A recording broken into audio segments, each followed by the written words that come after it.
ആദ്യം പിണറായി സർക്കാർ അധികാരത്തിൽ വരുന്ന സമയത്ത് വി.എസ്. അച്യുതാനന്ദന്റെ ഒരു ഫ്ലെക്സ് ഒക്കെ വെച്ച് വലിയ ഫ്ലെക്സ് ഒക്കെ വെച്ചിട്ടായിരുന്നു അധികാരത്തിൽ വരുന്നത്. പിന്നീട് അദ്ദേഹത്തെ മാറ്റി നിർത്തിക്കൊണ്ട് ഇനിയിപ്പോൾ ആവശ്യം കഴിഞ്ഞു മാറിക്കോളൂ എന്ന് പറഞ്ഞുകൊണ്ട് മാറ്റി നിർത്തിക്കൊണ്ട് അധികാരത്തിൽ വന്ന് പൂർണ്ണമായും തന്റെ ഏകാധിപത്യ ഭരണം കാഴ്ചവെക്കുന്ന ഒരു രീതിയാണ് പിണറായി വിജയൻ നടത്തിക്കൊണ്ടിരിക്കുന്നത്. അതിനുശേഷം കിറ്റ് കൊടുത്ത് ഭരണം പിടിച്ചു എന്നുള്ളൊരു വിമർശനം വരുന്നുണ്ട്. ഇനിയിപ്പോൾ അടുത്തൊരു തെരഞ്ഞെടുപ്പ് വരുമ്പോൾ ഇതേപോലെ തന്നെ കഴിഞ്ഞ 2 തവണ ചെയ്തതുപോലെയുള്ള പുതിയ തന്ത്രങ്ങൾ മെനയാൻ സാധ്യതയില്ലേ?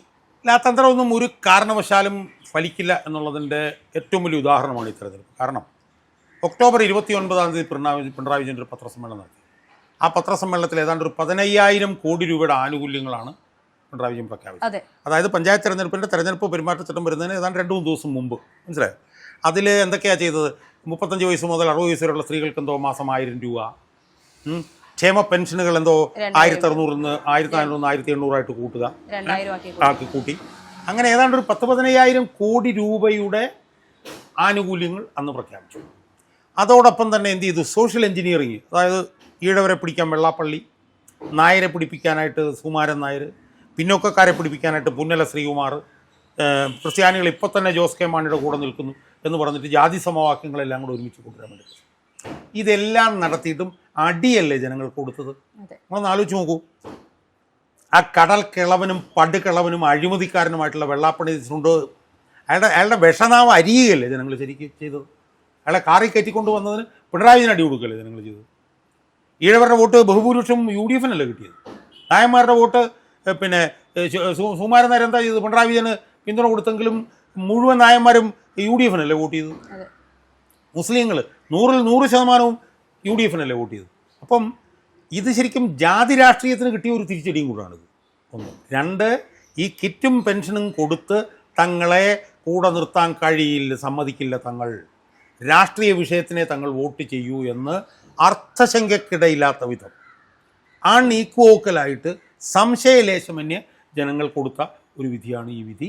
ഈ വിധിയെ ബഹുമാനിച്ചുകൊണ്ട് ജനങ്ങൾ പ്രതീക്ഷിക്കുന്ന സ്ഥാനാർത്ഥികളെ അവർക്ക് നൽകിക്കൊണ്ട് മുന്നോട്ട് പോകാൻ UDF കഴിഞ്ഞാൽ UDF വിജയിക്കാം. പക്ഷേ എനിക്ക് ഈ പറഞ്ഞ പോലെ ഇപ്പോഴും അത്ര ഒരു ആത്മധൈര്യം അവരെ സംബന്ധിച്ചിടത്തോളം ഇല്ല. കാരണം ഈ സണ്ണി ജോസഫും ഇവർക്ക് എല്ലാവർക്കും കൂടെ അത് ചെയ്യാൻ പറ്റുമോ എന്ന് എനിക്കറിയില്ല.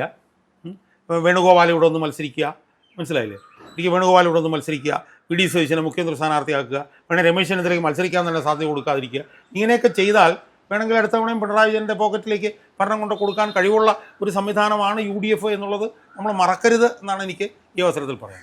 ഇപ്പോൾ സാറ് പറഞ്ഞതനുസരിച്ചാണെങ്കിൽ മുഖ്യമന്ത്രി സ്ഥാനാർത്ഥി തൽക്കാലത്തേക്കില്ല എന്നാണ് ഇപ്പോൾ ഹൈക്കമാൻഡിൻ്റെ ഒരു കഴിഞ്ഞ ദിവസങ്ങളിലായിട്ട് വന്ന ഒരു തീരുമാനം എന്ന് പറയുന്നത്. സ്വാഭാവികമായും മുഖ്യമന്ത്രി സ്ഥാനാർത്ഥി ഉണ്ടാകണം എന്ന് നമ്മൾ ആഗ്രഹിച്ചാൽ പോലും അതിന് സാധ്യത വളരെയധികം കുറവല്ലേ? ഇനി മുഖ്യമന്ത്രി സ്ഥാനാർത്ഥി ഉണ്ടാവുകയാണെങ്കിൽ തന്നെ അത് UDF കൂടുതൽ പ്രതിരോധത്തിലേക്കാക്കാനല്ലേ സാധ്യത?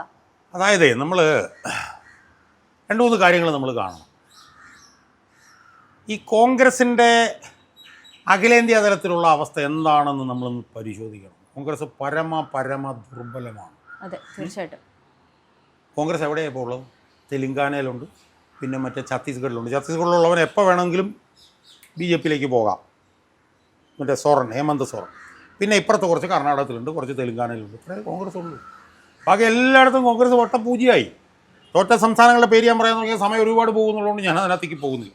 അതുകൊണ്ട് തന്നെ ഈ കോൺഗ്രസിൻ്റെ ശക്തിയും ദൗർബല്യം എന്താണെന്ന് കോൺഗ്രസും രാഹുൽ ഗാന്ധിയും മനസ്സിലാക്കണം. മനസ്സിലായോ? കേരളത്തിലാകട്ടെ 10 വർഷമായിട്ട് കോൺഗ്രസ് പുറത്താണ്. അതുകൊണ്ട് കോൺഗ്രസ് അധികാരത്തിലേക്ക് വരാനുള്ള തലയ്ക്ക് വെളിയുള്ള തീരുമാനങ്ങൾ കോൺഗ്രസ് എടുക്കണം. അങ്ങനെ എടുക്കണമെങ്കിൽ കോൺഗ്രസ് മുഖ്യമന്ത്രി സ്ഥാനാർത്ഥിയെ തീരുമാനിക്കണം. ഇനി മുഖ്യമന്ത്രി സ്ഥാനാർത്ഥിയെ തീരുമാനിക്കുമ്പം നമ്മൾ ഇപ്പോൾ മുഖ്യമന്ത്രി സ്ഥാനാർത്ഥിയായിട്ടുള്ള 2-3 പേര് എന്ന് വേണമെന്ന് വെച്ച് കഴിഞ്ഞാൽ നമ്മൾ നോക്കിക്കഴിഞ്ഞാൽ അതിനകത്ത് ഏറ്റവും പരമയോഗ്യൻ രമേശ് ചെന്നിത്തലയാണ്. അയാളുടെ കഴിഞ്ഞ 5 വർഷത്തെ പ്രവർത്തനം നമ്മൾ അയാൾ നോക്കൂ. നമ്മൾ കാണേണ്ട ഒരു കാര്യം എന്താണെന്നറിയാം? 1/4 പൈസ അധികാര സ്ഥാനത്തില്ലാതെയാണ് അയാൾ കഴിഞ്ഞ 5 വർഷം പ്രവർത്തിച്ചത്. അയാൾ 19 വർഷം മുമ്പ് പാർട്ടിയുടെ പിന്നെ പ്രവർത്തക സമിതി അംഗമായിരുന്നു. എന്താ കഴിഞ്ഞ 5 വർഷം അയാൾക്കൊന്നും ഉണ്ടായിരുന്നില്ല? അയാൾ കഴിഞ്ഞ 5 വർഷം ജനങ്ങളുടെ കിടന്ന് ഒരു സ്ഥാനമില്ലാതെ പ്രവർത്തിക്കുകയായിരുന്നു. ഇനി വി.ഡി. സതീശൻ്റെ കാര്യം നമ്മൾ നോക്കൂ. വി.ഡി. സതീശൻ എങ്ങനെയാണ് പ്രതിപക്ഷ നേതാവായത്? 20-ൽ 16 പേരും രമേശ് ചെന്നിത്തലയെ പിന്തുണച്ചിട്ടും രമേശ് ചെന്നിത്തലയോട് പറയുക പോലും ചെയ്യാതെ വി.ഡി. സതീശനെ എടുത്ത് പ്രതിപക്ഷ നേതാവാക്കി. വി.ഡി. സതീശൻ്റെ ക്രെഡൻഷ്യൽസ് എന്ന് പറഞ്ഞാൽ എന്താണ്? 5 തവണ MLA ആയത് മാത്രം, ഇതല്ലേ ഉള്ളൂ. ഒരു ക്രെഡൻഷ്യൽ ഉണ്ടായിരുന്നു. വി.ഡി. സതീശൻ പ്രതിപക്ഷ നേതാവാകുമ്പോൾ വി.ഡി. സതീശൻ 58 വയസ്സായിരുന്നു. ഇപ്പോൾ 58ഉം 5ഉം 63 വയസ്സുണ്ട്. വി ഡി സതീശൻ കഴിഞ്ഞ 5 വർഷത്തിനുള്ളിൽ എന്ത് ചെയ്തു? നമ്മൾ വളരെ നിഷ്പക്ഷമായിട്ടൊന്ന് ഒന്ന് പരിശോധിച്ചു. ഞാനിത് പറയാൻ കാരണം എന്നറിയോ, ഞാൻ വി എസ് അച്യുതാനന്ദനോട് പ്രവർത്തിച്ചു തുടങ്ങുമ്പോൾ വി എസ് അച്യുതാനന്ദൻ 82 വയസ്സാണ്, 86 വയസ്സിലാണ് മുഖ്യമന്ത്രി. അതേസമയം ഇയാൾ 58 വയസ്സിലാണ് പ്രതിപക്ഷ നേതാവായത്.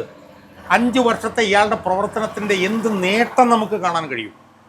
ഇത്രയും ചതഞ്ഞ് ചീഞ്ഞ് നാറി പുഴുവരിച്ച ഒരു സർക്കാർ ഇവിടെ ഉണ്ടായിട്ട് പോലും ആ സർക്കാരിനെതിരെ മുരടനക്കാൻ ഇയാൾക്ക് കഴിഞ്ഞോ? ഏതെങ്കിലും ഒരു വിഷയത്തിൽ ഒരു 5000 പേരെ അണിനിരത്താൻ ഇയാൾക്ക് കഴിഞ്ഞോ? ഏതെങ്കിലും ഒരു വിഷയം? അല്ല, വി ഡി സതീശന്റെ ഒരു കഴിവ് കൊണ്ടാണ് യുവാക്കൾ ഇപ്പോഴും കോൺഗ്രസിനോട് ചേർന്ന് നിൽക്കുന്നത് എന്നാണ് പറയപ്പെടുന്നത്. അല്ല, അതൊക്കെ പറയുമെങ്കിലും നമുക്കറിയാലോ എന്താണ് നടക്കുന്നത്. ഈ സോഷ്യൽ മീഡിയയുടെ കാലഘട്ടത്തിൽ നമുക്കറിയാലോ. അയാൾ ഒരു സമരം നടത്തിയിട്ടുണ്ടോ? അയാൾ ഒരു നിയമ പോരാട്ടം നടത്തിയിട്ടുണ്ടോ? വി എസ് അച്യുതാനന്ദൻ നടത്തിയ നിയമ പോരാട്ടങ്ങൾ നമുക്കറിയാലോ. 20 വർഷം ഫൈറ്റ് ചെയ്തിട്ടാണ് ബാലകൃഷ്ണപിള്ള ജയിലിലാക്കിയത്. ഓൺലൈൻ ലോട്ടറി നിരോധിച്ചു. ഐസ്ക്രീം പാർലർ കേസിൽ 17 വർഷക്കാലത്തെ നീണ്ട നിയമ പോരാട്ടം. ഇയാൾ ഈ 5 വർഷം ഇവിടെ ഉണ്ടായിട്ട് എന്ത് വിഷയമാണ് കേരള ഹൈക്കോടതിയിലേക്ക് എടുത്തത്? 1-2 വിഷയം എടുത്തത് ഹൈക്കോടതി എടുത്ത് ചവിട്ടോട്ടെ കളഞ്ഞു, ദൂരെ കളഞ്ഞു. അപ്പം ഈ സോഷ്യൽ മീഡിയയിൽ കൂടെ നിങ്ങൾ പറയുന്ന ഈ പൊലിപ്പിക്കൽ, പൈസ മുടക്കിയുള്ളൊരു പൊലിപ്പിക്കലല്ലാതെ എന്താണ് അയാൾ ചെയ്തത്? ഇനി അയാളെ കഴിഞ്ഞ 5 വർഷത്തെ രമേശ് ചെന്നിത്തലയുടെ കാലമായിട്ട് നിങ്ങളൊന്ന് താരതമ്യം ചെയ്തു. രമേശ് ചെന്നിത്തല എത്രയോ നിയമ പോരാട്ടങ്ങൾ നടത്തി. പക്ഷെ അതൊന്നും കോൺഗ്രസ് ആളുകൾ പോലും സപ്പോർട്ട് ചെയ്യാത്ത രീതിയിലേക്ക് കാര്യങ്ങൾ പോയില്ലേ രമേശ് ചെന്നിത്തല എത്രയൊക്കെ ഉയർത്തിയിട്ടും വീണ്ടും അധികാരത്തിൽ വരാൻ സാധിച്ചില്ലെങ്കിൽ അത് രമേശ് ചെന്നിത്തലയുടെ പോരായ്മയല്ലേ? അല്ല, യഥാർത്ഥത്തിൽ എങ്ങനെയാണ് തെരഞ്ഞെടുപ്പിൽ ജയിക്കാതിരുന്നത്? എന്തുകൊണ്ടാണ് 2021 രമേശ് ചെന്നിത്തല കാരണമാണോ? എന്ന് പറയാൻ പറ്റുമോ നമുക്ക്? ഇല്ല. കോവിഡ് വന്നു, 10-25,000 ആളുകൾ മരിച്ചു. എല്ലാ ദിവസവും വൈകിട്ട് 1 മണിക്കൂർ പത്രസമ്മേളനമായിട്ട് പിണറായി വിജയൻ ഇറങ്ങി. മനുഷ്യൻ, കുരങ്ങ്, പശു, പുലി, ആട് ഇതിനെല്ലാം സംരക്ഷിക്കാനായിട്ട്. അപ്പം അന്നത്തെ ഏറ്റവും പ്രധാനപ്പെട്ട ഒരു സാഹചര്യം എന്ന് പറഞ്ഞത് അതാണ് അത്യസാധാരണമായ ഒരു സാഹചര്യം. ജനങ്ങൾ മരിച്ചു പോകുന്ന ദിവസം ഞാനൊക്കെ 2 പ്രാവശ്യം എനിക്ക് കൂടുന്നു, തട്ടിപ്പോകുന്നു ഞാനും വിചാരിച്ചു. അങ്ങനെ നിൽക്കുമ്പോഴാണ് പിണറായി വിജയൻ നമ്മളെ സംരക്ഷിക്കാൻ വേണ്ടിയിട്ട് ഒരു ദൈവതുല്യനെ പോലെ എന്നിട്ട് നമുക്ക് കിറ്റ് തരുന്നു, നമുക്ക് പെൻഷൻ തരുന്നു. സ്വാഭാവികമായും പിണറായി വിജയനിൽ ജനങ്ങൾ വിശ്വസിച്ചു. അങ്ങനെയല്ലേ ആ തെരഞ്ഞെടുപ്പ് തോറ്റത്? ഇനി കിറ്റും കോവിഡും പെൻഷനും ഇല്ലായിരുന്നെങ്കിൽ രമേശ് ചെന്നിത്തലയുടെ നേതൃത്വത്തിൽ 100 സീറ്റിൽ ജയിക്കുമായിരുന്നു. എന്നിട്ടും അയാൾ എന്ത് ചെയ്തു? അൺസെറിമോണിയസ് ആയിട്ട് ബൂട്ട് ഔട്ട് ചെയ്തു. 20-ൽ 16 പേരും അയാളുടെ പേര് പറഞ്ഞിട്ടും അയാളോട് പറയുക പോലും ചെയ്യാതെ അയാളെ എടുത്ത് കളഞ്ഞു. ശരി, സതീശൻ വന്നു. ഞാൻ സതീശനെ ഉൾപ്പെടെ പിന്തുണച്ച ആളാണ്. പക്ഷേ സതീശൻ എന്ത് ചെയ്തു കഴിഞ്ഞ 5 വർഷം കൊണ്ട്? ഇനി സതീശനെ എന്തായിരുന്നു ചെയ്യാൻ പാടില്ലായിരുന്നത്? എന്ത് വേണേൽ ചെയ്തുകൂടായിരുന്നു? നിങ്ങൾ പറയുന്ന ഈ യുവാക്കൾ മുഴുവൻ അയാളുടെ കൂടെ ഇല്ലായിരുന്നോ? അയാൾക്ക് എന്ത് ചെയ്യാനായിരുന്നു തടസ്സം ഉണ്ടായിരുന്നത്? എന്നിട്ട് അയാൾ എന്ത് ചെയ്തു? നിയമസഭയിൽ കിടന്ന് കുറച്ച് ഗ്വാവിളികൾ നടത്തിയതല്ലാതെ ഈ സെക്രട്ടേറിയറ്റിന് മുന്നിൽ നീണ്ടു നിൽക്കുന്ന 1 മാസത്തെ എങ്കിലും ഒരു സമരം നടത്താൻ അയാൾക്ക് കഴിഞ്ഞു. ഇവിടെ സെക്രട്ടേറിയറ്റിൽ ആശാ വർക്കർമാർ 2-3 മാസം ഇവിടെ കിടന്നല്ലോ. അവരുടെ കൂടെ ഒരു ദിവസം വന്നൊരു നിരാഹാരം ഇരിക്കാൻ അയാൾക്ക് കഴിഞ്ഞു. ഞാൻ പറയാൻ കാര്യം എന്താ? 82 വയസ്സിൽ സെക്രട്ടേറിയറ്റിന് മുമ്പിൽ ഒന്ന് 3 ദിവസം നിരാഹാരം കിടന്നിട്ടുണ്ട്. 82 വയസ്സിൽ വി എസ് അച്യുതാനന്ദൻ. അപ്പോൾ ഒരു നിയമ പോരാട്ടം നടത്തിയിട്ടില്ല, ഒരു സമരം നടത്തിയിട്ടില്ല. ആകെപ്പാടെ 5 വർഷം MLA ആയിട്ടിരുന്നു. അല്ല, ഈ 5 വർഷം നമുക്കറിയാം പ്രതിപക്ഷ നേതാവായി 5 വർഷം ഇരുന്ന സമയത്ത് അദ്ദേഹം എടുത്ത കുറേ നിലപാടുകളും അദ്ദേഹത്തിൻ്റെതായ തീരുമാനങ്ങളുമാണ് ഇപ്പോൾ അധികാരത്തിൽ ഈ ഒരു വിജയത്തിലേക്ക് എത്തിച്ചത് എന്നാണ് അദ്ദേഹം മാത്രമല്ല UDF-ന്റെ തന്നെ മൊത്തത്തിലുള്ള അഭിപ്രായം എന്ന് പറയുന്നത്. അല്ല, അത് ശരിയാണെന്ന് എനിക്ക് തോന്നുന്നില്ല. അദ്ദേഹത്തിൻ്റെ അഭിപ്രായം എന്ന് പറഞ്ഞാൽ വേണമെങ്കിൽ എനിക്ക് യോജിക്കാം. പക്ഷേ UDF-ന്റെ പൊതു അഭിപ്രായം അതാണ് എന്നെനിക്ക് തോന്നുന്നില്ല. ഈ തിരഞ്ഞെടുപ്പ് കഴിഞ്ഞപ്പം അയാൾ കാരണമാണ് ജയിച്ചത് എന്ന് പറഞ്ഞുകൊണ്ട് ഞാനൊരു സ്ക്രീൻഷോട്ട് കണ്ടത് ആ റിനി ആൻ ജോർജ് എന്ന് പറഞ്ഞ് ആ നടിയുടെ ഒരു റിനി ആൻ ഇതാണ് ഞാൻ കണ്ടത്. അവർ പോലും ഇപ്പോൾ CPM-ലൂടെ നിൽക്കുമ്പോഴാണ് സതീശനെ പൂഴ്ത്തിയിരിക്കുന്നത്. സാധാരണഗതി അച്ഛന്റെ സ്ഥാനമാണ് അതെ അച്ഛൻ എന്ന് പറയുമ്പോഴത്തേക്കും CPM ആണെങ്കിലും അച്ഛൻ്റെ സ്ഥാനമാകാമല്ലോ. അതുകൊണ്ടായിരിക്കാം എനിക്ക് തോന്നുന്നത്. ഇതിനപ്പുറം വിഷയങ്ങൾ തെരഞ്ഞെടുപ്പിൽ എന്താണ് കിട്ടാനുണ്ടായിരുന്നത്? ആ വിഷയങ്ങളിൽ എന്ത് പ്രചരണമാണ് വി ഡി സതീശൻ ശബരിമല പെരുങ്കൊള്ളയുമായി ബന്ധപ്പെട്ട് നടത്തിയത്? വി ഡി സതീശൻ ഇപ്പം നമ്മൾ മനസ്സിലാക്കേണ്ടത് എന്താണെന്നറിയും? നമ്മൾ ശരിക്കും നന്ദി പറയേണ്ടത് ഹൈക്കോടതി ജഡ്ജിയായിട്ടുള്ള രാജാ വിജയരാഘവനോടാണ്. UDF നന്ദി പറയേണ്ടത്. ശബരിമല കൊള്ള പുറത്ത് കൊണ്ടുവന്ന ദേവസ്വം ബെഞ്ചിന് നേതൃത്വം നൽകിയ രാജാ വിജയരാഘവൻ കാരണമാണ് UDF ഇവിടെ തെരഞ്ഞെടുപ്പിൽ ജയിച്ചത്. ഹൈക്കോടതി സ്വമേധയാ എടുത്തു കൊണ്ടുവന്ന വിഷയമാണ് ശബരിമല. അതിലൊരു പത്രസമ്മേളനത്തിൽ വി ഡി സതീശൻ പറയുകയാണ്, ഞങ്ങൾ പറഞ്ഞത് തന്നെയല്ലേ ഹൈക്കോടതി പറഞ്ഞത്? ഞങ്ങൾ പറഞ്ഞതാണെന്ന് ഹൈക്കോടതി പറഞ്ഞു. അതുകൊണ്ട് ഞാനത് എൻ്റെ പന്തളത്തെ പ്രസംഗം എടുത്ത് നിങ്ങൾ കേൾക്കാൻ പറയും. ഇനി അയാളുടെ പത്രസമ്മേളനങ്ങൾ നിങ്ങൾ നിർത്തി നോക്കി, എത്ര അരോചകമാണ് അയാളുടെ പത്രസമ്മേളനം. അതേസമയം മറ്റെത്രയോ നേതാക്കന്മാർ കോൺഗ്രസിൽ പത്രസമ്മേളനം നടന്നു, അവരെപ്പോഴെങ്കിലും ഈ തമ്മിത്തല്ല് കാണിച്ചിട്ടുണ്ടോ? എന്നുവെച്ചാൽ അരഗൻസിൻ്റെ അങ്ങേ അറ്റമാണ് അയാൾ. എന്നോട് പലരും പറഞ്ഞിട്ടുണ്ട് പിന്നെ പിണറായി വിജയനേക്കാളും അരഗൻ്റ് ആയിരിക്കും ഇയാൾ മുഖ്യമന്ത്രിയായത്. അതായത് പിണറായിസം എന്ന് പറയുന്നത് പോലെ വി ഡി സതീശനിസം എന്ന് പറയുന്നത് അത് സത്യമല്ല, നമ്മൾ കണ്ടുകൊണ്ടിരിക്കുകയല്ലേ. നമ്മൾ സാമൂഹ്യ മാധ്യമങ്ങളുടെ കാലഘട്ടത്തിൽ നമ്മളതെല്ലാം കണ്ടുകൊണ്ടിരിക്കുകയല്ലേ. ഞാൻ വി എസ് അച്യുതാനന്ദൻ്റെ കൂടെ പ്രവർത്തിക്കുന്ന സമയത്ത് അന്ന് പിന്നെ പിന്നെ TV ചാനലുകൾ മാത്രമേ ഉള്ളൂ. ഇന്ന് സാമൂഹ്യ മാധ്യമങ്ങളുടെ രംഗത്ത് നമ്മൾ കണ്ടുകൊണ്ടിരിക്കുകയല്ലേ. ഞാൻ ചോദിക്കുന്നത്, കഴിഞ്ഞ 5 വർഷക്കാലം എന്ത് ചെയ്യുന്നതിനായിരുന്നു വി ഡി സതീശന് തടസ്സം? വി ഡി സതീശൻ എന്തൊക്കെ ചെയ്യാമായിരുന്നു? എത്രയേറെ സമരങ്ങൾക്ക് നേതൃത്വം കൊടുക്കാമായിരുന്നു. വി ഡി സതീശന് വേണമെങ്കിൽ കാസർഗോഡ് മുതൽ കന്യാകുമാരി ഒരു കാൽനട ജാഥ നടത്തിക്കൂടലായിരുന്നു. ചെറുപ്പക്കാരനല്ലേ അയാൾ. വി ഡി സതീശൻ ഒരു 10 ദിവസം നിരാഹാരം കിടന്നുകൂടായിരുന്നു. ആശാവർക്കർമാർ 2-3 മാസം കൂടെ കിടന്നു, 1 മണിക്കൂർ നിരാഹാരം കിടന്നു. അപ്പോൾ രാവിലെ ഈ തേച്ചുമണിക്കുക ഇതൊക്കെ ഇട്ടുകൊണ്ട് ഈ കാറയിലും, ഞാൻ ചോദിക്കട്ടെ, വി ഡി സതീശന് പ്രതിപക്ഷ നേതാവിൻ്റെ സ്റ്റാഫുണ്ട്. ഞാൻ പ്രതിപക്ഷ നേതാവിൻ്റെ സ്റ്റാഫിൽ ഞാൻ ജോലി ചെയ്തിരുന്ന ആളാണല്ലോ. ഒരു മാസം ഒരു 10-25-30 ലക്ഷം രൂപയാണ് ഖജനാവിൽ നിന്ന് പിന്നെ പ്രതിപക്ഷ നേതാവിൻ്റെ ഓഫീസിന് വേണ്ടി ചിലവഴിക്കുന്നത്. എന്ത് ചെയ്തു ഇയാൾ? 29 സ്റ്റാഫുണ്ട് അയാൾക്ക്. അയാൾ ഉപയോഗിച്ചു അവരെ. ഞാൻ അയാളുടെ ഞാൻ കേൾക്കുന്നതെന്ന് പറഞ്ഞാൽ എന്ത് പറഞ്ഞാലും അതെനിക്കറിയാം, അത് ഞാൻ ചെയ്തോളാം. എന്നുവെച്ചാൽ പുള്ളി എല്ലാം തികഞ്ഞൊരാളാണ്. മനസ്സിലായോ? അപ്പം അതായത് ഇപ്പൊ നിലവിൽ പിണറായി വിജയൻ ചെയ്യുന്നത് ഇത് തന്നെയല്ലേ? കാരണം പിണറായി വിജയൻ അധികാരത്തിലിരിക്കുമ്പോഴും അതിനപ്പുറത്തേക്ക് ജനാധിപത്യത്തിനേക്കാൾ മുകളിൽ ഏകാധിപത്യം, താനാണ് എല്ലാം എന്നുള്ളൊരു രീതിയാണ് പിണറായി വിജയൻ നടത്തിക്കൊണ്ടിരിക്കുന്നത് എന്നാണ് പല കോണിൽ നിന്നുള്ള വിമർശനം. ആണല്ലോ. അതിന് സമാനമല്ല ഞാൻ ചോദിക്കുന്നത്. എല്ലാവരെയും കോൺഫിഡൻസ് എടുത്ത് മുന്നോട്ട് കൊണ്ടുപോകുന്നതിന് എന്തായിരുന്നു തടസ്സം വി ഡി സതീശൻ? അതിന് ഓരോ വി ഡി സതീശൻ എന്താ പറയുന്നത്? മൈക്കെല്ലാം കൂടെ അങ്ങോട്ട് തള്ളി മാറ്റി വെക്കുന്നു. ഓർമ്മയില്ലേ അയാളുടെ പത്രസമ്മേളനങ്ങളൊക്കെ നമ്മൾ കണ്ടത്? അസഭ്യം പറയുന്നു, ഇങ്ങോട്ടും അസഭ്യം പറയുന്നു. എന്നിട്ട് പിന്നെ എന്താണ്, കെ സുധാകരനേക്കാൾ എത്രയോ ഭേദമായിരുന്നു. അയാളെ എന്തിനാണ് മാറ്റിയത് നിങ്ങൾ? പിണറായി വിജയനെതിരെ ആധികാരികമായി സംസാരിക്കാൻ കഴിവുള്ള ആളായിരുന്നു അയാളെ എന്തിനാണ് നിങ്ങൾ മാറ്റിയത്? അയാളെ മാറ്റിയിട്ട് പുതിയൊരാളെ കൊണ്ടുവന്നു. അയാളെ ആ പുതിയ KPCC പ്രസിഡന്റിനെ സണ്ണി ജോസഫ് എന്ന് പറയുന്നതിന് പകരം പിന്നെ ജയശങ്കർ എവിടെയോ ഫണ്ണി ജോസഫ് എന്ന് വിളിച്ചു എന്നാണ്. എന്ത് അതോറിറ്റിയാണ് ആ മനുഷ്യനുള്ളത്? ഞാൻ പറഞ്ഞു, ഇതിനേക്കാൾ എത്രയോ ഭേദമായിരുന്നു MMSനും പിന്നെ മുല്ലപ്പള്ളി രാമേന്ദ്രനും PM സുധീരനും ഒക്കെ. ഇതിനേക്കാൾ എത്രയോ ഫാർ ബെറ്റർ അല്ലായിരുന്നു? ആ സ്ഥാനത്ത് എന്ത് അതോറിറ്റിയാണ് ഇയാൾക്കുള്ളത്? മനസ്സിലായി? അങ്ങനെ കൊണ്ടുവന്നു. പിന്നെ മഹിളാ കോൺഗ്രസും പറഞ്ഞൊരു സംഘടന, അതിനെ കൊന്നില്ലേ? മഹിളാ കോൺഗ്രസ് എന്ത് ചെയ്തു കഴിഞ്ഞാൽ 5 വർഷക്കാലം കേരള സ്ത്രീകളുമായി ബന്ധപ്പെട്ട് എത്രയോ വിഷയങ്ങളുണ്ടായിരുന്നു. അതിനകത്ത് ജബി മേത്തർ എന്ന് പറഞ്ഞ സ്ത്രീയെ കൊണ്ടുവന്നു. എന്ത് ചുക്ക് ചുണ്ണാമ്പ് അവർ ചെയ്തു എന്ന് പറഞ്ഞതാ എനിക്ക്.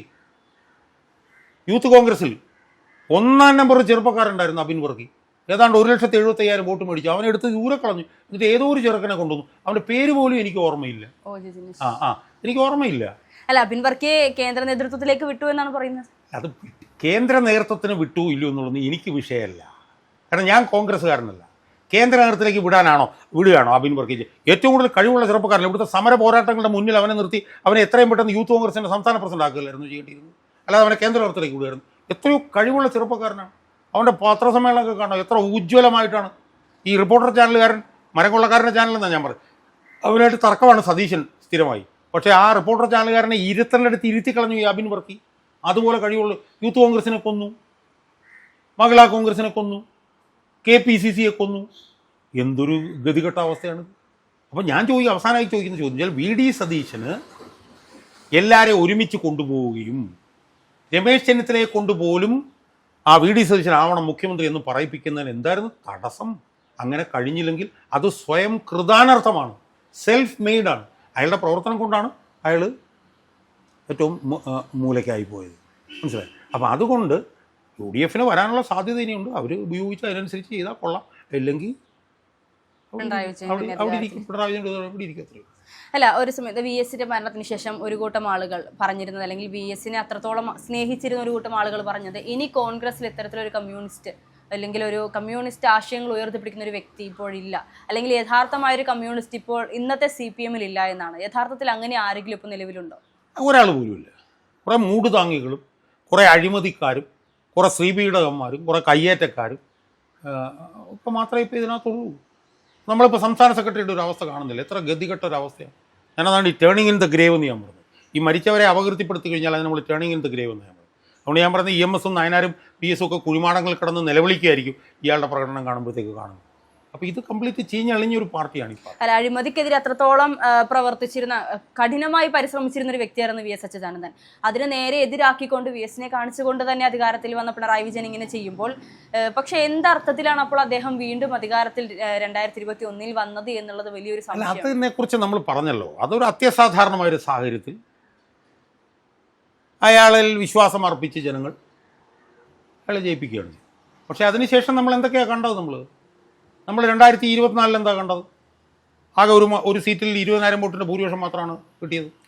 അതിനുശേഷം നടന്ന ഉപതെരഞ്ഞെടുപ്പിൽ ഒരിടത്തൊഴിച്ച് ബാക്കിയുള്ള സ്ഥലങ്ങളെല്ലാം നമ്മൾ കണ്ടതെന്താണ്? നമ്മളിപ്പോൾ കണ്ടതെന്താണ്? ഇതൊക്കെ അയാളിലുള്ള അവിശ്വാസമാണ്, മനസ്സിലായി? അപ്പോൾ അതിൽ എന്തെങ്കിലും ഉളുപ്പോ ലജ്ജയോ ഉള്ളവരാണെങ്കിൽ പണി അവസാനിപ്പിച്ച് പോകും. പക്ഷേ 2026 മുഖപടത്തുള്ള ഒരു അടിയും കൂടെ കിട്ടിക്കഴിഞ്ഞാൽ മാത്രമേ അയാൾ പോവുള്ളൂ. അത് കിട്ടാൻ വേണ്ടിയുള്ള പ്രവർത്തനം ഇനിയെങ്കിലും 2-3 മാസം കൊണ്ട് കോൺഗ്രസ് നടത്തിയാൽ അവർക്ക് കൊള്ളാം എന്ന് മാത്രമേ നമുക്ക് പറയാൻ സാധിക്കുകയുള്ളൂ. ഇപ്പോൾ നിയമസഭാ തെരഞ്ഞെടുപ്പിൽ ഇനി മാസങ്ങൾ, ഇപ്പോൾ അവർ പറയുന്നത് CPM എന്ന് പറയുന്നത് പഠിച്ചുകൊണ്ടിരിക്കുന്ന ഒരു പാർട്ടിയാണ്, എല്ലാ വീഴ്ചകളും പഠിക്കുന്ന ഒരു പാർട്ടിയാണ്. സ്വാഭാവികമായും തദ്ദേശത്തിൽ ഇങ്ങനെ ഒരു വീഴ്ച വന്നെങ്കിൽ അവർ അതും പഠിച്ചുകൊണ്ട് നിയമസഭ നേരിടാനാണ് പരിശ്രമിക്കുകയുള്ളൂ. പക്ഷെ അത് എത്രത്തോളം പ്രാവർത്തികമാക്കാൻ സാധിക്കും? ഇപ്പോൾ നമ്മൾ നേരത്തെ സൂചിപ്പിച്ചതുപോലെ UDF അത്രത്തോളം പരിശ്രമിക്കാൻ സാധിച്ചില്ലെങ്കിൽ ഒരു പക്ഷേ ഇതിലെ നമ്മൾ കാണേണ്ട കാര്യം, എല്ലാ വീഴ്ചകളും പഠിക്കുന്ന പാർട്ടിയാണെന്ന് നിങ്ങൾ പറഞ്ഞത് എനിക്ക് മനസ്സിലാവും. നിങ്ങൾ ഒരു പക്ഷേ ചെറുപ്പക്കാരിയായതുകൊണ്ട് ഇതിൻ്റെ കൂടുതൽ കാര്യങ്ങൾ അറിയാൻ മേലാത്തതുകൊണ്ടായിരിക്കും. അല്ല, ഞാൻ കുറച്ച് സമയം മുൻപ് മറ്റൊരു നേതാവിനോട് സംസാരിച്ചിരുന്നു, CPI നേതാവിനോട്. CPI നേതാവിനോട് സംസാരിക്കുന്നതല്ലല്ലോ, നമ്മൾ കാണുന്നുണ്ടല്ലോ ഇവർ പഠിക്കുന്നുണ്ടോ ഇല്ലയോ. 2019 ഇവർ ഒരു സീറ്റ് മാത്രമല്ലേ അവർക്ക് കിട്ടി, എന്നിട്ട് പഠിച്ചോ? 2024 ഒരു സീറ്റ് മാത്രമല്ലേ കിട്ടിയുള്ളൂ, പഠിച്ചോ? ഉപതെരഞ്ഞെടുപ്പുകൾ മുഴുവൻ തോറ്റില്ലേ, പഠിച്ചോ? ഇപ്പോഴും പഠിക്കുമെന്നാണോ പിന്നെ ഗോവിന്ദൻ പറയുന്നത് പഠിക്കേണ്ട കാര്യമൊന്നുമില്ല, ഞങ്ങൾ 2026 വരുന്നു. അതുകൊണ്ട് പഠിക്കാത്ത പാർട്ടി, തിരുത്താത്ത പാർട്ടി. തിരുത്തിയിരുന്നെങ്കിൽ മുഖ്യമന്ത്രി സ്ഥാനത്ത് പിണറായി വിജയൻ ഉണ്ടാവില്ലായിരുന്നല്ലോ. അപ്പോൾ തിരുത്താത്ത പാർട്ടി അല്ല, മുഖ്യമന്ത്രി പിണറായി വിജയൻ എന്ന് പറയുമ്പോൾ പിണറായി ഒരു CPM അല്ലെങ്കിൽ LDF എന്ന് പറയുന്നതിനേക്കാൾ കൂടുതൽ പിണറായി സർക്കാർ എന്ന് എടുത്ത് പറയുന്നതിന് പ്രധാന കാരണം പിണറായി വിജയന്റെ ഒരു വാക്ക് മാത്രമാണ് അവിടെ നിലനിൽക്കുന്നത് എന്നുള്ളത് കൊണ്ടാണ്. സ്വാഭാവികമായും അദ്ദേഹത്തെ എതിർക്കാൻ മറ്റുള്ളവർക്ക് ഭയമായിരിക്കണം. അല്ല, അതൊക്കെയാണ് പ്രശ്നം. അങ്ങനെയൊക്കെയാണ്. CPM അങ്ങനൊന്നുമില്ല. CPM ഏറ്റവും വലിയവൻ മുഖ്യമന്ത്രിയല്ല, പാർട്ടി സെക്രട്ടറിയാണ്. പക്ഷെ ഇപ്പോൾ അദ്ദേഹം പോലും മുഖ്യമന്ത്രിയുടെ താഴെ കീഴിൽ അതാണ് ഈ പാർട്ടിയുടെ അപജയം, അതാണ് ഈ പാർട്ടിയുടെ ജീർണത. പിണറായി വിജയൻ സംസ്ഥാന സെക്രട്ടറി ആയിരുന്നപ്പോൾ പോലും പിണറായി വിജയനായിരുന്നു മുഖ്യമന്ത്രിയേക്കാൾ വലുത്. പക്ഷേ പിണറായി വിജയൻ മുഖ്യമന്ത്രിയായപ്പോൾ പിണറായി വിജയൻ എന്ത് ചെയ്തു? പാർട്ടിയുടെ അതോറിറ്റിയും കൂടെ പിണറായി വിജയൻ കൊണ്ടുപോയി. അതാണ് ജീർണത. തിരുത്താനാണെങ്കിൽ പിണറായി വിജയൻ തന്നെത്താനെ ഇപ്പോൾ പറയണം, ഞാൻ ഒഴിവാകുകയാണ്, എൻ്റെ നയങ്ങളാണ് തെറ്റിപ്പോയത് എന്ന് പറയാം. തിരുത്താൻ തയ്യാറല്ലാത്ത പാർട്ടിയാണ്. തിരുത്താൻ തയ്യാറല്ലാത്ത പാർട്ടി നിലനിൽക്കില്ല. തിരുത്താൻ തയ്യാറാവാത്ത പാർട്ടി അണികൾ നിലനിർത്തില്ല. അതാണ് 2019, 2024, 2025 നമ്മൾ കണ്ടത്. അതുകൊണ്ട് ആ അണികൾ ഈ പാർട്ടിയെ മൂലയ്ക്ക് ഇരുത്തിക്കൊള്ളും. പക്ഷേ അങ്ങനെ മൂലയ്ക്ക് ഇരുത്തണമെന്ന് ചിന്തിക്കുമ്പോഴും വീണ്ടും ഒരു തവണ കൂടി പിണറായി വിജയൻ അധികാരം കൊടുക്കാൻ കഴിയത്തക്ക വിധത്തിലുള്ള കഴിവുള്ളവരാണ് UDF നേതാക്കന്മാർ എന്നുള്ളത് കൊണ്ട് നിങ്ങൾ ഈ പറഞ്ഞ പോലെ മുഖ്യമന്ത്രിയെ പ്രഖ്യാപിക്കാതിരിക്കുകയും കുറേ MP ഇവിടെ ഒന്ന് മത്സരിക്കുകയും കുറേ കടൽ കിഴവിമാരും മത്സരിക്കുകയും ഒക്കെ ചെയ്താൽ, ഇപ്പോൾ JB മേത്തർ അവിടെ മഹിളാ കോൺഗ്രസിൻ്റെ അധ്യക്ഷയും രാജ്യസഭാ മെമ്പറുമായി വന്നിരിക്കുക, അവരിത് ചിലപ്പോൾ തെരഞ്ഞെടുപ്പിൽ മത്സരിക്കാൻ വരിക. അടൂർ പ്രകാശ് എന്ന് പറഞ്ഞ ആൾക്ക് വലിയ താല്പര്യമുണ്ട്, അയാൾ വന്ന് മത്സരിക്കുക. പല MP ഒക്കെ മത്സരിക്കുക. അങ്ങനെയൊക്കെ മത്സരിച്ച് കഴിഞ്ഞാൽ വേണമെങ്കിൽ ഒരു 5 വർഷം കൂടെ പിണറായി വിജയൻ വേണമെങ്കിൽ ഭരിക്കാനുള്ള സാധ്യത തള്ളണ്ട. അതിനൊക്കെയുള്ള കഴിവുള്ള ഒരു സംവിധാനമാണ് UDF എന്നുള്ളത് നമ്മൾ മറക്കരുത് എന്നാണ് എനിക്ക് സൂചിപ്പിക്കുന്നത്. അതായത് LDF വീണ്ടും അധികാരത്തിൽ കൊണ്ടുവരാൻ UDF കഴിവുണ്ട് എന്നാണ്. ആ ഒരു സംശയമില്ല. അതിനുള്ള ഏറ്റവും വലിയ കഴിവുള്ളൊരു സംവിധാനമാണ് UDF. അതവർ ഈ തെരഞ്ഞെടുപ്പിലും കാണിച്ചത്. അതുകൊണ്ടാണല്ലോ ഈ തെരഞ്ഞെടുപ്പിൽ പോലും ശബരിമല കൊള്ളയ്ക്ക് പകരം പ്രതിപക്ഷ നേതാവ് പോലും രാഹുൽ മാങ്കൂട്ടത്തിന് വേണ്ടിയിട്ട് എതിരായിട്ട് സംസാരിച്ചത്. ഇനി രാഹുൽ മാങ്കൂട്ടത്തിനെതിരായി VD സതീശൻ തീരുമാനമെടുത്തത് സ്ത്രീ വിഷയങ്ങളിലുള്ള ബോധ്യങ്ങളുകൊണ്ടാണ്? ഒന്നുമല്ല. നിങ്ങൾക്ക് ആ വൈറലായിട്ടുള്ള റീല് നിങ്ങൾ ഓർമ്മയില്ലേ? എൻ്റെ പിള്ളേർ എന്ന് പറഞ്ഞ ഇയാളും ഷാഫി പറമ്പിലും കൂടെ VD സതീശനോട് ട്രെയിനിൽ യാത്ര ചെയ്യുന്നൊരു വൈറൽ വീഡിയോ ഉണ്ടല്ലോ, എൻ്റെ പിള്ളേർ. യഥാർത്ഥത്തിൽ എന്താ സംഭവിച്ചത്? ഇവൻ്റെ എല്ലാ വൃത്തികേടുകളും അയാൾക്ക് നേരത്തെ തന്നെ അറിയാമായിരുന്നു. അയാൾ മിണ്ടിയില്ല, കാരണം അയാളുടെ കൂടെയായിരുന്നു. അയാളുടെ കൂട്ടത്തിൽ നിന്ന് KC വേണുഗോപാലിൻ്റെ ഗ്രൂപ്പിലേക്ക് മാറിയപ്പോഴത്തേക്കല്ലേ VD സതീശന് ഈ സ്ത്രീകൾക്ക് വേണ്ടിയിട്ടുള്ള വികാരമൊക്കെ വിജൃംഭിതമായത്. അതിനു മുമ്പ് തന്നെ അറിയാൻ പാടില്ല എന്ന് കാരണം ഒന്നുമല്ല. പക്ഷേ പഴയ പോലല്ല. കോൺഗ്രസ് അണികൾക്കും ജനങ്ങൾക്കും ഒക്കെ ഇത് കാണുമ്പോൾ ഒക്കെ മനസ്സിലാവും. അല്ല, രാഹുൽ മാങ്കൂട്ടത്തിൽ വിഷയത്തിൽ ഇനിയും രാഹുൽ പാർട്ടിയിൽ തുടർന്നാൽ ഒരുപക്ഷെ ഒരു കൂട്ടം തലമുതിർന്ന നേതാക്കന്മാരുടെ അവസരം നഷ്ടപ്പെടുമെന്നും ഒരുപക്ഷെ മുഖ്യമന്ത്രി സ്ഥാനാർത്ഥിയായ അടുത്ത തവണ തിരഞ്ഞെടുപ്പിൽ മുഖ്യമന്ത്രി സ്ഥാനാർത്ഥി വരെ അയക്കാമായിരുന്നു എന്നുള്ള ഒരു... അല്ല, അങ്ങനെയൊന്നും എനിക്ക് അഭിപ്രായമില്ല. എനിക്ക് രാഹുൽ മാങ്കൂട്ടത്തിനെ കുറിച്ചിട്ടുള്ള അഭിപ്രായം എന്ന് പറയുന്നത്, അയാൾ വലിയ അഹങ്കാരിയും വലിയ താൻ പ്രമാണിയും വലിയ താൻ പോരുമയും കാണിക്കുന്ന ഒരു നേതാവാണ്. അയാൾ യഥാർത്ഥത്തിൽ ഈ സ്ത്രീകളുമായി ബന്ധപ്പെട്ട ആരോപണങ്ങൾ വരുന്നതിന് 3 മാസം മുമ്പ് തന്നെ ഞാൻ അയാളെക്കുറിച്ച് വീഡിയോ ചെയ്തിട്ടുണ്ട്. അയാൾ പോലീസുകാരോട് നീ ആരടാ പോടാ മാറ്റവനെ മറച്ചവനെ ഈ നിലയിലാണ് അയാൾ സംസാരിക്കുന്നത്. പക്ഷേ അതിനേക്കാളൊക്കെ എത്രയോ മാന്യമായിട്ടാണ് ആ ഷാഫി പറമ്പിൽ എന്ന് പറഞ്ഞ ചെറുപ്പക്കാരൻ സംസാരിച്ചുകൊണ്ട്. അപ്പോൾ അതുകൊണ്ട് അഹങ്കാരത്തിൻ്റെ ആൾ രൂപമായിരുന്നു ഇയാൾ എന്ന് മാത്രമല്ല അയാൾ സ്ത്രീ വിഷയത്തിൽ പൂർണ്ണമായും കുറ്റമുക്തമാണെന്ന് ഞാൻ വിശ്വസിക്കുന്നില്ല. ഈ വിഷയത്തിൽ നിന്നല്ല, സ്ത്രീകളോട് വളരെ ഒരു ഒരു ഒരു സ്ലൈമി ആയിട്ടുള്ള പെരുമാറ്റമാണ് ഇയാൾ നടത്തിക്കൊണ്ടിരുന്നത്. അത് ഒഫൻസാണോ ഇല്ലയോ എന്നുള്ളതൊന്നുമല്ല. അയാൾക്ക് കിട്ടിയ അധികാരം അയാളങ്ങ് അഹങ്കരിക്കുകയായിരുന്നു. പെണ്ണുങ്ങൾക്കെല്ലാം ഈ പറഞ്ഞ പോലെ ഇത് ചെയ്യുക. ഞാൻ ചോദിക്കുന്നത് അയാളുടെ സ്ഥാനത്ത് വേറെ ആരെങ്കിലും ആണെങ്കിൽ ഇതുപോലെ സ്ത്രീകളുമായിട്ട് ഇടപെടുമായിരുന്നു. ഇതൊന്നും ഒഫൻസ് അല്ല എന്നുള്ളത് ശരിയാണെങ്കിൽ പോലും അയാൾ മെസ്സേജ് അയക്കാത്ത ഏത് സ്ത്രീ ഉണ്ട് ഈ പിന്നെ കോൺഗ്രസ്സിലെ ഉന്നത സ്ഥാനങ്ങളിൽ? അതൊക്കെ ചെയ്യാൻ പാടുണ്ടോ അയാൾ? അപ്പോൾ അതുകൊണ്ട് തന്നെ അയാൾ ഒരു താൻ പ്രമാണിയും അഹങ്കാരിയുമാണ്. അയാൾ അടുത്ത തവണ മുഖ്യമന്ത്രി സ്ഥാനാർത്ഥി എന്നുള്ളതൊന്നും ഞാൻ വിശ്വസിക്കുന്നില്ല. അതിനുള്ള ക്വാളിറ്റീസ് ഒന്നും അയാൾക്കുള്ളതായിട്ട് എനിക്ക് തോന്നിയിട്ടില്ല. അയാൾക്ക് ആകെപ്പാടെയുള്ള ക്വാളിറ്റി എന്ന് പറഞ്ഞാൽ അയാൾക്ക് നല്ല കമ്മ്യൂണിക്കേറ്റീവ് സ്കില്ലുണ്ട്. പിന്നെ സാമാന്യ സുമുഖനായിട്ടുള്ളൊരു ചെറുപ്പക്കാരനാണ്, അത്രയേ ഉള്ളൂ. അതൊന്നും കൊണ്ട് മുഖ്യമന്ത്രിയും കാര്യങ്ങളൊന്നും നടക്കത്തൊന്നുമില്ല. പക്ഷേ അയാൾ ചെയ്ത കാര്യങ്ങളിന്മേൽ അയാളെ ക്രൂശിക്കാനാണ് പിന്നെ ഇവിടെ ഇടതുപക്ഷം നോക്കിക്കൊണ്ടിരുന്നത്. പിന്നെ അയാൾ ക്രൂശിക്കപ്പെടണം എന്ന ഇടതുപക്ഷത്തിനേക്കാൾ കൂടുതൽ ആഗ്രഹമുള്ളവർ അയാളുടെ പാർട്ടിയിൽ തന്നെ ഉണ്ട് എന്നുള്ളതാണല്ലോ നമ്മളിപ്പോൾ കാണുന്നത്. തീർച്ചയായിട്ടും ഇപ്പോൾ എന്താ സംഭവിച്ചിരിക്കും? അയാളുടെ എല്ലാ കേസിലും നിന്ന് അയാൾ രക്ഷപ്പെട്ടു. പക്ഷേ അയാൾ നശിക്കണം എന്ന് കോൺഗ്രസ്സുകാർ തന്നെ വിചാരിക്കുന്നു. അതാണ് കോൺഗ്രസ്സുകാരുടെ ഒരു ഗുണമെന്ന് പറയുന്നത്. ഈ ഞണ്ടിൻ്റെ കാര്യം പറഞ്ഞ പോലെയാണ്, ഒരു ഞണ്ട് വേറെ ഞണ്ട് വലിച്ച് താഴെ. അപ്പോൾ അതുകൊണ്ട് തന്നെ ഇയാൾ ഇതിനകത്തേക്ക് വരുന്നത് തങ്ങൾക്ക് എല്ലാവർക്കും ഭീഷണിയാണ് എന്ന് കോൺഗ്രസ്സുകാർ വിശ്വസിക്കുന്ന അത്രേ ഉള്ളൂ. പക്ഷേ അതുകൊണ്ട് അതിൽ ക്ലീനാണെന്നൊന്നും പറഞ്ഞൊന്നും എന്നോടൊന്നും എനിക്ക് യോജിപ്പില്ല. എന്ന് മാത്രമല്ല പിന്നെ സതീശൻ എന്ന് പറഞ്ഞാൽ വലിയ സ്ത്രീ പക്ഷ നിലപാടുകാരനാണ് എന്നൊന്നും ഞാൻ വിശ്വസിക്കുന്നില്ല. സതീശനും മോശമായിട്ടുള്ള ക്രെഡൻഷ്യൽസാണ് സ്ത്രീകളുമായി ബന്ധപ്പെട്ട് തന്നെ ഉള്ളത് എന്ന് കൂടി വിശ്വസിക്കുന്ന ഒരാളാണ് ഞാൻ. സതീശൻ ഒരു ഹിപ്പോക്രസിയുടെ ഒരു ആൾ രൂപമാണ് എന്ന് വിശ്വസിക്കുന്ന ഒരാളാണ് ഞാൻ. അപ്പോൾ അതുകൊണ്ട് സതീശൻ്റെ ഇതുപോലുള്ള ഈ ഒരു അതിജീവന തന്ത്രങ്ങളാണ് ഇതൊക്കെ, അത്രേ ഉള്ളൂ. സതീശൻ്റെ നിലപാടും ഈ പറഞ്ഞ പോലെ ആളുകൾ പിന്നെ തിരമാല വരുന്നത് അതൊക്കെ വെറുതെ വർത്തമാനം മാത്രമേ ഉള്ളൂ.